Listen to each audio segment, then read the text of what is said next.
ഇച്ഛാധാരി നാഗങ്ങൾ നമ്മുടെ ചുറ്റിലും എവിടെയോ ഉണ്ട്. അവരൊരു കാരണവശാലും രക്ഷപ്പെട്ടു പോകാൻ പാടില്ല. ചെല്ല്, കണ്ടുപിടിക്ക്.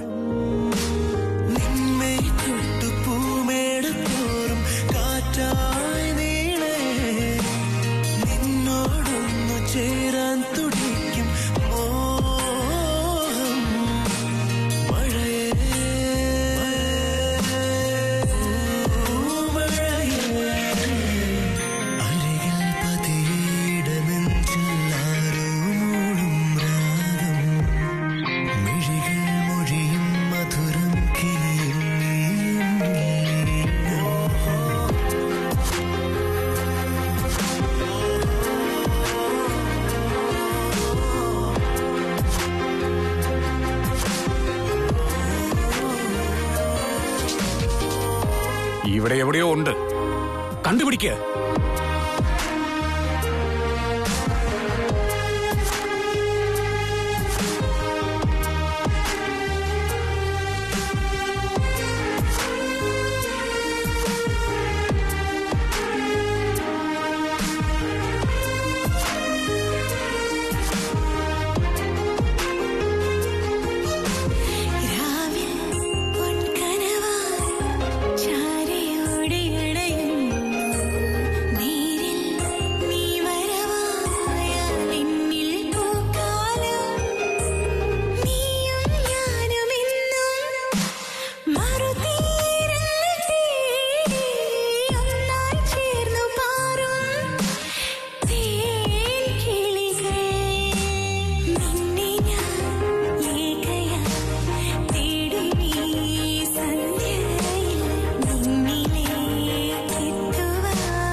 എല്ലായിടത്തും ഞങ്ങൾ അവരെ നോക്കി, എവിടെയും കണ്ടില്ല. ഗരുഡോത്കാരം പഴയ രൂപത്തിലേക്ക് മാറിയിരിക്കുന്നു. ആ ഇച്ഛാധാരി നാഗങ്ങൾ നമ്മുടെ കയ്യിൽ നിന്നും രക്ഷപ്പെട്ടു. ഇനിയിപ്പോ നമ്മൾ എന്ത് ചെയ്യും അച്ഛാ? സൂര്യോദയം വരെ കാത്തിരുന്നേ പറ്റൂ. അവർ വീണ്ടും നമ്മുടെ ചുറ്റിലേക്ക് വന്നേ തീരൂ. അതുവരേക്കും എല്ലാവരും വിശ്രമിച്ചോളൂ.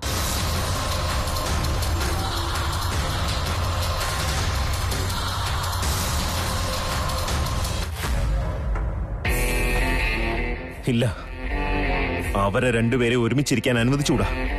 അവരെ എത്രയും പെട്ടെന്ന് ഡിവോഴ്സ് ആക്കി രണ്ട് വഴിക്കാക്കണം. ഇനിയും സമയം കൊടുത്താ അവര് പറഞ്ഞ് രമ്യതയിലാവും. അവനാണെങ്കിൽ എനിക്ക് വിട്ടുതരാന്ന് പറഞ്ഞിട്ട് ശിവാനിയുടെ കൂടെ ഹണിമൂണിന് പോയിരിക്കുക. എത്രയും പെട്ടെന്ന് അവരെ ഹണിമൂണിൽ നിന്ന് തിരിച്ചു കൊണ്ടുവന്നേ മതിയാവും. എന്താ ഇപ്പൊ ചെയ്യ? ലോയർ അങ്കിൾ, ഇതിന് പറ്റിയ ആൾ അങ്കിള് തന്നെ. ഒരു മിനിറ്റ്. ത്രിവിക്രം, എന്താ സർപ്രൈസ് ആണല്ലോ. ഈയിടെയായിട്ട് വീട്ടുകാർക്ക് തന്നെ ഇടയ്ക്കിടയ്ക്ക് ഓർമ്മ വരുന്നുണ്ടല്ലോ. എന്തു പറ്റി അങ്ങളെ? എന്റെ വീട്ടിലുള്ള ആരെങ്കിലും അങ്കിളിനെ വിളിച്ചിരുന്നോ? അത് ഇല്ല, ആരും വിളിച്ചിട്ടില്ല. എന്താ അങ്കിളെ, എന്നോട് എന്തോ അങ്കിള് മറച്ചു വെക്കുന്നുണ്ടല്ലോ. എനിക്കെന്താ അറിയില്ല എന്നാണോ വിചാരിച്ചേ? നിനക്കെന്തറിയാം? അങ്കിൾ, എന്റെ വീട്ടിലെ കാര്യങ്ങൾ അങ്കിളിന്റെ ഓഫീസ് പഠിച്ച ഓട്ടിക്കഴിഞ്ഞാ എന്റെ ചെവിയിൽ എത്തില്ലെന്ന് കരുതിയോ? ശിവാനിയുടെയും തൃശൂലിന്റെയും ഡിവോഴ്സ് മാറ്റർ എനിക്കും അറിയാവുന്ന കാര്യമാണ്. അല്ലടാ, അതങ്ങനെയല്ല. എന്തു പറ്റി അങ്ങളെ? ഷോക്ക് ആയ പോലെ തോന്നുന്നല്ലോ. മറച്ചു വെച്ചിരുന്ന കാര്യം എനിക്കെങ്ങനെ മനസ്സിലായെന്നാണോ? തൃശൂൽ എന്നോട് എല്ലാം പറഞ്ഞു. ശരിയാ അങ്കിളെ, തൃശൂൽ ഇൻഡയറക്റ്റ് ആയിട്ടാണ് എല്ലാം പറഞ്ഞത്. എന്നാ ഡാഡ് അങ്കിളിനെ വിളിച്ചിട്ട് ഡയറക്റ്റ് ആയിട്ട് സംസാരിക്കാനിരിക്കുക. അല്ലടാ മോനെ, ഈ വിവരം ദിഗ്വിജയോട് ആരാ പറഞ്ഞത്? അങ്കിൾ, ഒരു കാര്യം ചെയ്യേ, അങ്കിള് നേരെ വീട്ടിലേക്കൊന്ന് വാ. ഡാഡി എന്തായാലും ടെൻഷൻ അടിച്ചിരിക്കുക. അങ്കിള് ഡാഡിയോട് ഡയറക്റ്റ്ലി സംസാരിച്ച എല്ലാ പ്രോബ്ലം സോൾവ് ആവുന്ന തോന്നുന്നേ. വേഗം വരണോ അങ്കിളെ? ഈ രഹസ്യം ആരായിരിക്കും പുറത്തു പറഞ്ഞത്? വേഗം വാ അങ്കിളെ, വേഗം വാ. സന്തോഷമായിട്ട് കഴിയുന്ന ഈ വീട്ടിലേക്ക് ബോംബിടാൻ പോകുന്ന ആള് നിങ്ങളാ. അങ്കിള് വീട്ടിലേക്ക് വന്നു കഴിഞ്ഞാ അവരുടെ ഡിവോഴ്സ് മാറ്റർ എല്ലാവരോടും അങ്കിള് പറയില്ലേ? അത് കഴിഞ്ഞ ആ രഹസ്യം എല്ലാവർക്കും പിന്നെ പരസ്യമാവും. അപ്പൊ എന്താ പറ്റുക? ശിവാനിയെയും തൃശൂലിനെയും ഹണിമൂണിൽ നിന്ന് വേഗം തിരിച്ചു കൊണ്ടുവരും. ശിവാനി, എനിക്ക് തൃശ്ശൂലിനെ ഇഷ്ടമല്ല എന്ന് പറയുന്നത് കേൾക്കാം. എന്റെ കല്യാണക്കാര്യത്തിൽ പിന്നെ ഒരു തടസ്സവും ഇല്ല. ഒരേ ഒരു കല്ല്, ഒന്ന് പ്രണയത്തിന്റെ പക്ഷിക്ക്, പിന്നൊന്ന് വേട്ട പക്ഷിക്ക്.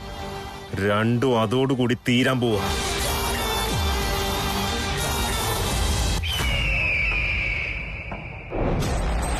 അച്ഛാ, നമ്മൾ ഇങ്ങോട്ട് വന്നത് വലിയ തെറ്റായിപ്പോയെന്ന് തോന്നുന്നു.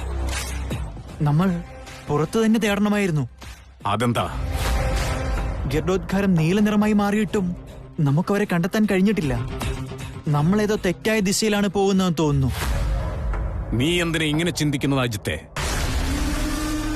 നമ്മൾ ഇങ്ങോട്ട് വന്നതുകൊണ്ട് ആദിശേഷൻ നമ്മുടെ ചുറ്റുമുണ്ടെന്നുള്ള കാര്യം എന്തുകൊണ്ട് നിങ്ങൾ ചിന്തിക്കുന്നില്ല?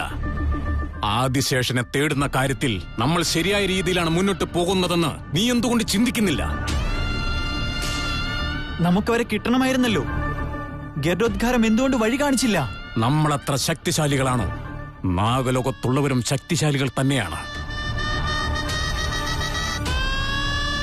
ആദിശേഷന്റെ ജന്മം മറുജന്മം തന്നെയായിരിക്കാം. എന്നാൽ അവനോട് ചേരാൻ അവന്റെ പ്രിയതമ ഇങ്ങോട്ട് വന്നിട്ടുണ്ട്. ഓർമ്മയുണ്ടാവട്ടെ. എന്നുവെച്ചാൽ നമുക്ക് അവരുടെ ശക്തിയെ എതിർക്കാൻ സാധിക്കില്ലേ? സാധ്യമാണ്. എന്നും എപ്പോഴും ഗരുഡലോകത്തുള്ളവരാണ് ശക്തിശാലികൾ. യാഥാർത്ഥ്യത്തിലായാലും പുരാണത്തിലായാലും ഗരുഡവംശത്തോട് ജയിച്ച സർപ്പവംശത്തെപ്പറ്റി കേട്ടിട്ടേയില്ല. എങ്കിൽ പിന്നെ ആ ഗരുഡോത്കാരത്തിന്റെ തരംഗത്തിന് മുന്നിൽ ആ നാഗസർപ്പങ്ങൾ എങ്ങനെ വിജയിച്ചു പോയി? വിശിഷ്ടമായ ശക്തി. ഏത് ശക്തിയാണ് അവരെ രണ്ടുപേരെയും രക്ഷിക്കുന്നത്? ആ സത്യം ഇപ്പോഴും നിഗൂഢമാണ്. എനിക്കിപ്പോ തോന്നുന്നത് പ്രകാരം ഏതോ രണ്ട് ശക്തികൾ ആ ഗരുഡോത്കാരത്തിന്റെ തരംഗങ്ങളെ നിയന്ത്രിക്കുന്നുണ്ടെന്നാണ്. രണ്ട് ശക്തി എന്ന് വെച്ചാൽ ആദിശേഷനും അവന്റെ പ്രണയിനിയുമായിരിക്കുമെന്നാണോ? ചിലപ്പോൾ അവരായിരിക്കാം. അങ്ങനെയാണെങ്കിൽ അവരെ കണ്ടുപിടിക്കുക എന്നത് നമ്മളെ കൊണ്ട് അസാധ്യമാണോ? ഞാൻ അതിന് സമ്മതിക്കില്ല. ഒരു ശക്തികളും ഒരുപാട് കാലം ഒന്നായിരിക്കാൻ സാധ്യതയില്ല. അവർ തമ്മിൽ പിരിഞ്ഞേ മതിയാവും.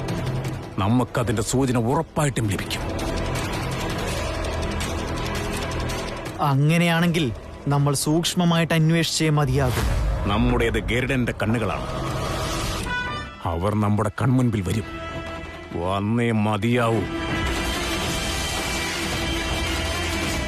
വരുവച്ചാ, ഇപ്പോൾ തന്നെ നമുക്ക് അവരെ തേടാം.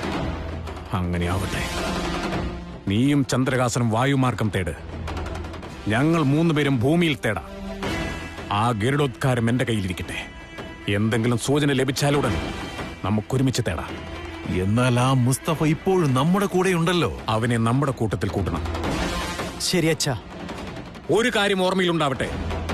ഇനി യാതൊരു കാരണവശാലും ആ ഇച്ഛാധാര്യ നാഗങ്ങളെ നമ്മൾ വെറുതെ വിടാൻ പാടില്ല. ആദിശേഷന്റെയും ആ ശിവാനിയുടെയും അന്ത്യം നമുക്ക് കണ്ടേ പറ്റൂ.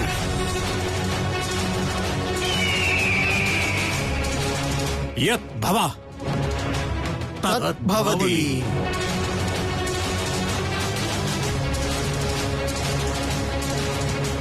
അച്ഛാ, എന്നെ ആശീർവദിച്ചയച്ചാലും ആ സർപ്പങ്ങളുടെ മരണം എന്റെ കൈകൊണ്ട് തന്നെയായിരിക്കും. വിജയ് ഭവ.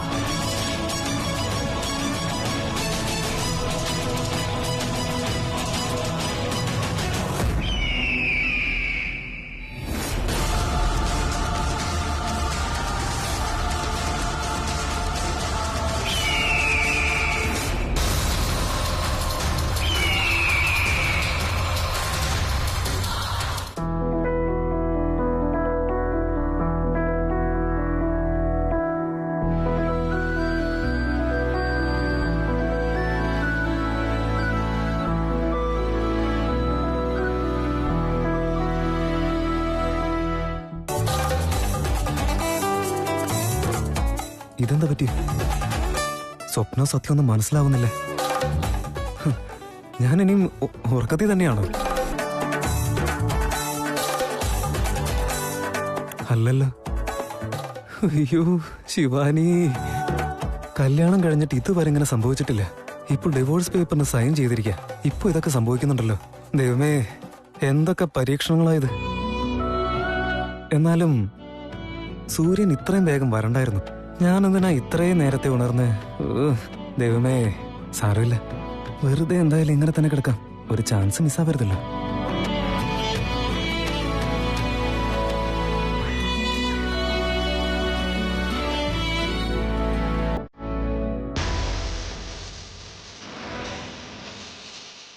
അയ്യോ, രാത്രി മുഴുവൻ ഇങ്ങനെയാണോ കിടന്നേ? തൃശ്ശൂരിന് മനസ്സിലാവാതിരുന്നാ മതിയായിരുന്നു.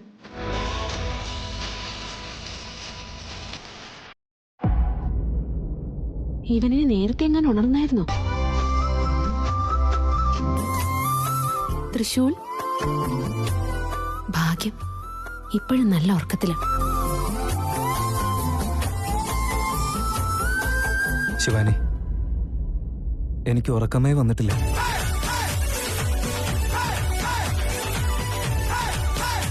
അതിന് ഞാനെന്ത് ചെയ്യാനാ? ഞാൻ ഇന്നലെ നന്നായിട്ട് തന്നെ ഉറങ്ങിയായിരുന്നു. നല്ല തലയണ കിട്ടിയ ഉറക്കം വരാതിരിക്കുന്നത് എങ്ങനെയാ? എന്താ പറഞ്ഞേ? ഒന്നുമില്ല. അതെന്തെങ്കിലും ആവട്ടെ, പോയി റെഡിയാവാൻ നോക്ക്. ശിവാനി, നമുക്ക് കുറച്ചേരം കൂടി കിടന്നാലോ? തൃശ്ശൂൽ, നീ വേണമെങ്കിൽ കിടന്നോ, ഞാൻ പോവാ. ശിവാനി,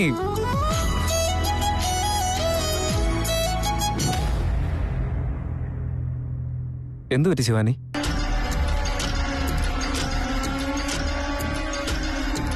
ഇതെന്താ ഇത്?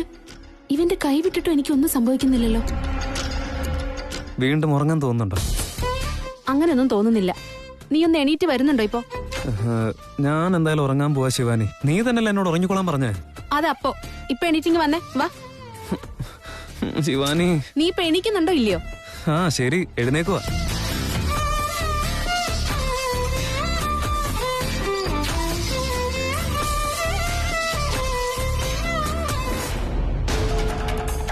എന്തിനാ മുതലാളി ഇങ്ങനെ ടെൻഷനാവുന്നത്? ഒരു ടെൻഷനും ഇല്ലെന്ന് പറഞ്ഞിട്ട് ഈ BP ടാബ്ലറ്റ്സ് എന്തിനാ ഇങ്ങനെ കഴിക്കുന്നത്? പറ്റുന്നില്ല നന്ദീച്ച. ഇനിയുള്ള 2 ദിവസം എങ്ങനെ കഴിച്ചു കൂട്ടുമെന്ന് എനിക്കറിയില്ല. എന്താ മുതലാളി, മുതലാളി തന്നെ ധൈര്യം കൈവിട്ടാലോ? ഒന്നും സംഭവിക്കില്ല. ധൈര്യത്തിന്റെ പ്രശ്നമൊന്നും അല്ല നന്ദീച്ച. ഞാൻ ജന്മം കൊടുത്ത മകൻ എന്റെ ശത്രു ആകുമല്ലോ എന്ന് ഓർക്കുമ്പോഴുള്ള ആശങ്ക. ജീവിതത്തിൽ നമ്മൾ ഓരോരോ കാര്യങ്ങൾ വിചാരിച്ചല്ലേ ജീവിക്കുന്നത് നന്ദീച്ച. ചില കാര്യങ്ങളൊന്നും നമ്മളെ കൊണ്ട് സാധിക്കില്ല. അത് നമ്മുടെ മക്കളിലൂടെ സാധിക്കാൻ നമ്മൾ ആഗ്രഹിക്കും. മാതാപിതാക്കള് തന്റെ മക്കൾ അങ്ങനെയാവണം ഇങ്ങനെയാവണം എന്നൊക്കെ ആഗ്രഹിക്കാറില്ലേ? അതിനു പിന്നിൽ ഒരു സ്വാർത്ഥതയും ഉണ്ടായിട്ടല്ലടാ, മക്കളുടെ ഭാവി ഓർത്ത് മാത്രമാണ്. 23 വർഷം തൃശ്ശൂർ നിന്റെ കൂടെയല്ലേ ജീവിച്ചത്. ഞാൻ അവനെക്കുറിച്ച് ഒരു സ്വപ്നങ്ങളും കണ്ടിട്ടില്ല.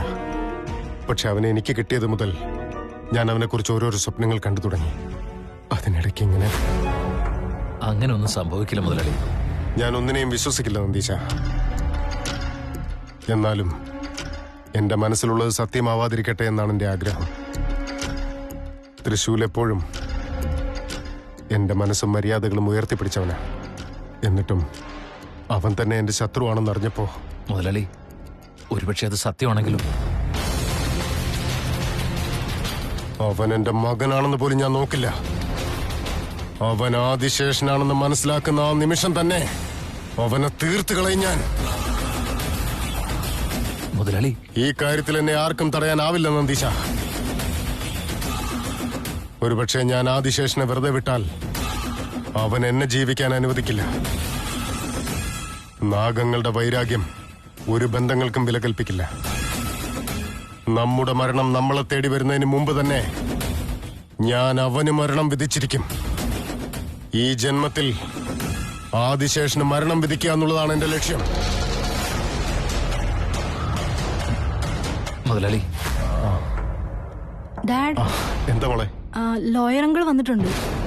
ആര്? കൃഷ്ണമൂർത്തിയോ? ആ, മോൻ പറഞ്ഞു വിട്ടതാ. ഡാഡിയോട് അങ്ങോട്ട് ചെല്ലാൻ പറഞ്ഞു. ആ, ഞാൻ വന്നേക്കാം, മോള് പോയിക്കാം. Okay dad. ആ, Krishnamurthy, what a surprise. Supreme Court എന്താ നേരിട്ട് എന്റെ വീട്ടിൽ? എന്താടോ ഒരു മുന്നറിയിപ്പില്ല നമ്മുടെ വീട്ടിലേക്കൊക്കെ? ദിഗ്വിജയ്, എന്താ ഇത്? നീ തന്നെ വീട്ടിലോട്ട് വരാൻ പറഞ്ഞിട്ട് ഇപ്പൊ ഒന്നും അറിയാൻ വയ്യാത്ത പോലെ സംസാരിക്കുന്നു. ത്രിവിക്രമനെ വിളിച്ചായിരുന്നു. അങ്കിൾ, ഇത്ര പെട്ടെന്ന് ഇങ്ങോട്ടെത്തിയോ? ത്രിവിക്രം, കൃഷ്ണമൂർത്തിക്ക് നീ ഫോൺ ചെയ്തിരുന്നോ? ഫോൺ ചെയ്തിരുന്നു ഞാൻ. അത് വേറൊരു കാര്യം പറയാൻ വേണ്ടി ഫോൺ ചെയ്താ.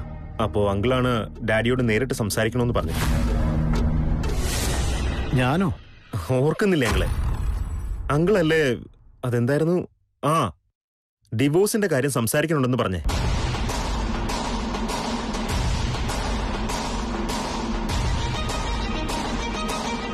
പറയ് അങ്കിളെ, ഫോണിൽ എന്നോട് പറഞ്ഞ കാര്യങ്ങൾ എന്താണോ അത് ഡാഡിനോടും ഡയറക്ട്ലി പറയേ. എന്താ അങ്കിളെ സൈലന്റ് ആയിട്ട് ഇങ്ങനെ ഇരിക്കുന്നേ? തൃശൂലും ശിവാനിയും ഡിവോഴ്സ് ആവാൻ പോകുന്ന കാര്യം പറയേ. എന്താ തൃശൂരും ശിവാനിയും ഡിവേഴ്സ് ആവാൻ പോകുന്നു? ത്രിവിക്രം, എന്ത് അസംബന്ധ നീ പറയുന്നത്? നിനക്കെന്താ തലയ്ക്ക് നല്ല സുഖമില്ലേ? അയ്യോ മോം, ഇത് ഞാനായിട്ട് ഉണ്ടാക്കി പറഞ്ഞതല്ല. ഈ കാര്യം അങ്കിള് തന്നെയാ പറഞ്ഞേ. സംശയമാണെങ്കിൽ ചോദിക്ക്. കൃഷ്ണമൂർത്തി, ത്രിവിക്രം പറയുന്നത് സത്യമാണോ?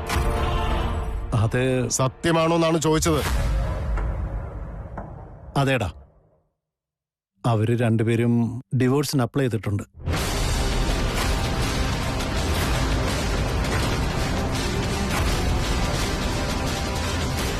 ഞാൻ എന്തൊക്കെയാ കേൾക്കുന്നേ? അവരുടെ ദാമ്പത്യത്തിലെ പ്രശ്നങ്ങളൊക്കെ മാറി അവർ ഒരുമിച്ച് ജീവിക്കുകയാണെന്നല്ലേ വിചാരിച്ചത്? എന്നിട്ടിപ്പോ അവരിങ്ങനെയൊക്കെ ചെയ്യുന്നത്? തൃശ്ശൂൽ എന്തിനാ ഇങ്ങനെ ചെയ്തേ? നിങ്ങളൊന്ന് സംസാരിക്കുന്നേ. നിങ്ങൾ ഇങ്ങനൊന്നും ചെയ്യാതിരുന്ന ഞങ്ങൾക്ക് പിന്നെ എന്ത് സമാധാനോ? നന്ദീശ, എന്താ മുതലാളി? തൃശ്ശൂരിനൊരു വീഡിയോ കോൾ ചെയ്തേ.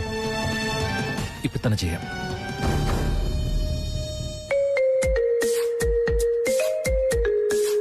ഹായ് അച്ഛാ. തൃശ്ശൂൽ, മുതലാളിക്ക് എന്തോ സംസാരിക്കാനുണ്ടെന്ന്. ഗുഡ് മോർണിംഗ് അച്ഛാ. ഞങ്ങൾക്ക് ഇവിടെ എങ്ങനെയുണ്ടെന്ന് അറിയാൻ ഫോൺ ചെയ്തതാണോ? സൂപ്പർ ആയിരിക്കുന്നു അച്ഛാ. ശിവാനി ഇങ്ങ് വന്നേ. നോക്കച്ചാ, ആള് റെഡി ആയിരിക്കുന്ന കണ്ടില്ല. നിർത്തടാ നിന്റെ നാടകം.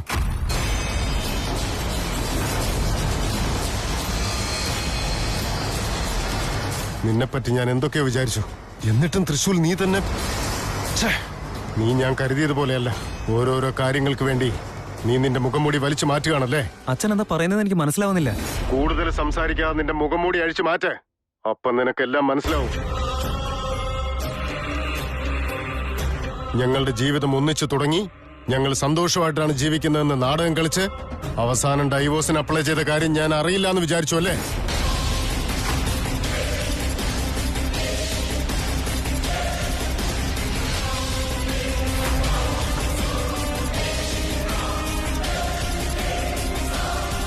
തൃശൂൽ, എന്തിനാണ് നീ ഇങ്ങനെയൊക്കെ ചെയ്തത്? ഞങ്ങളോടൊരു വാക്ക് ചോദിക്കണമെന്ന് പോലും നിനക്ക് തോന്നിയില്ലേ? എന്റെ മകന്റെ ജീവിതത്തിലെ പ്രശ്നങ്ങൾ മൂന്നാമതൊരാൾ പറഞ്ഞിട്ട് വേണം ഞങ്ങൾ അറിയാൻ. അമ്മ, അത് പിന്നെ ശിവാനി, തൃശൂലോ ഞങ്ങൾ ഇനി കാര്യങ്ങളൊക്കെ മറച്ചു വെച്ചു. നിനക്കെങ്കിലും ഒന്ന് പറഞ്ഞൂടായിരുന്നു മോളെ? ഞങ്ങളൊന്നും നിങ്ങൾക്ക് ആരുമല്ലെന്നാണോ? രണ്ട് ജീവിതങ്ങൾ ഒന്നാകാൻ വേണ്ടി ഒരുപാട് ആൾക്കാരെ നമ്മൾ വിളിച്ചു കൂട്ടും.